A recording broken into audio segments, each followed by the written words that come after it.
Day, when for many, the preparations for Christmas truly begin.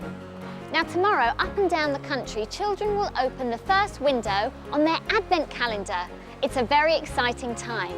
But how many children know what Advent really means? Also on Today, I'm in Luton, where a Church of England vicar has found a bond with the Roma community here through their mutual faith. I meet a man who's creating a fresh fusion of reggae and worship music.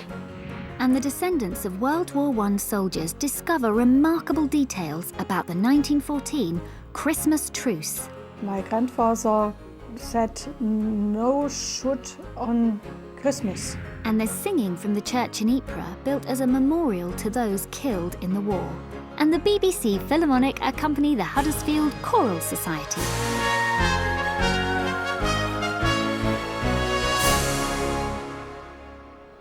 Today is also a special day for Scots everywhere, as it's St Andrew's Day. So let's begin at Paisley Abbey with a hymn written by John Bell, sung to a traditional Scottish melody.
Here in Southend-on-Sea, things are looking pretty festive and the Christmas shopping bonanza is really gathering steam. But with all this commercialism around, I'm wondering if the message behind the Nativity story is being lost. But here at Barons Court Primary, like many schools up and down the country, the message of the Christmas story is being upheld. Well, the story of Nativity is when Jesus was born. An angel tells Joseph that they're going to have a baby. So they have to travel a long way to Bethlehem. They went by a donkey. There was no room in the inn, so they had to go into a stable. I like the bit when the baby gets born. And an angel told the shepherds about it. Fairies. No. Angels.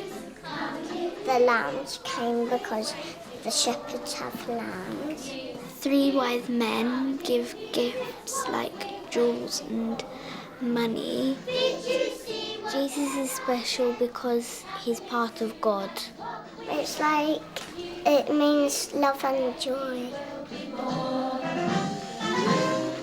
The message might be clear to children, but in a recent survey, it seems many adults aren't as convinced. 51% of people were saying that Jesus had no relevance to their Christmas. But we've seen that it's starting to change. There's kind of like an atmosphere that people are understanding more about the story, about what it can mean for them nowadays as well. And that's partly down to a recent campaign. The campaign, it's called Christmas Starts with Christ, and hopefully everyone will see this logo around on bus stops, on billboards, wherever they are this Christmas, they'll see this message that Christmas starts with Christ. So what's the point? It's to get the church to come out of the building and into the high street. For example, we're setting up in a moment in the high street a nativity scene. Now, just not any normal nativity scene, but one where people can get involved and play those characters. And you can find out how we get on creating Bethlehem in Southend later on in the show. But now, a wonderful Advent hymn from the Royal Garrison Church in Aldershot.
Christmas 1914 and the Great War is in its infancy, but already 2 million soldiers have been killed, wounded, or gone missing.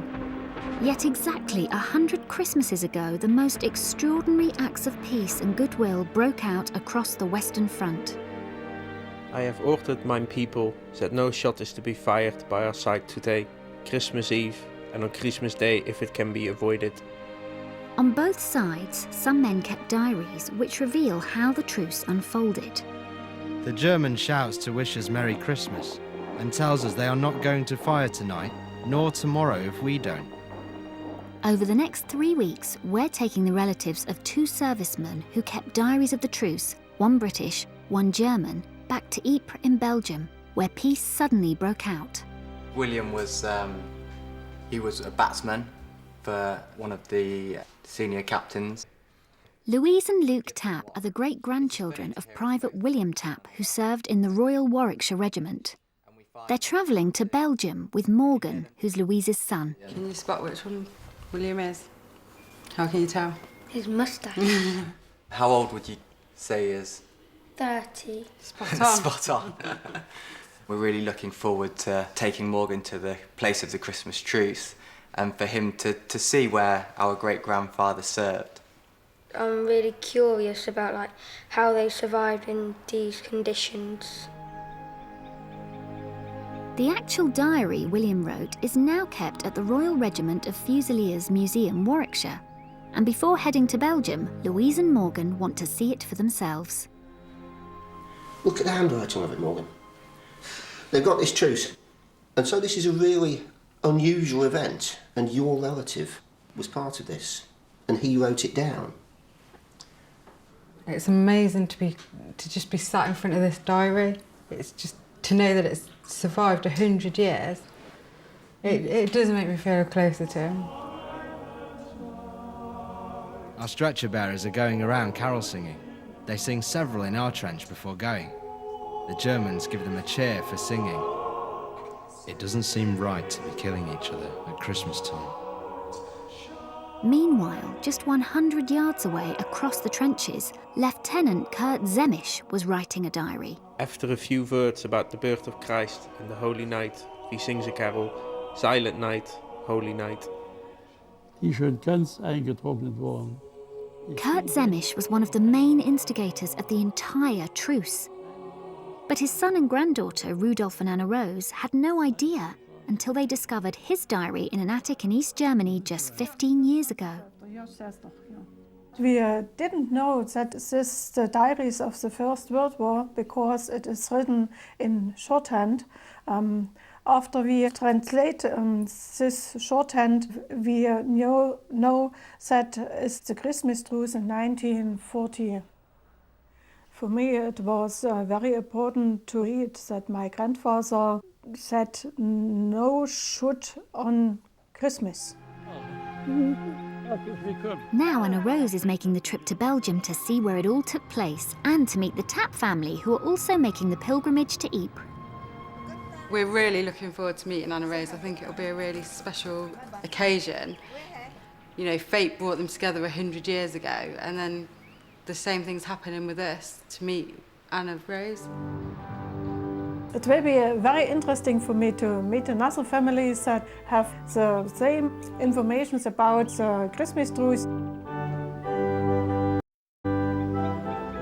Next week, we'll follow both families' arrival in Ypres and learn more about what their relatives did a century ago.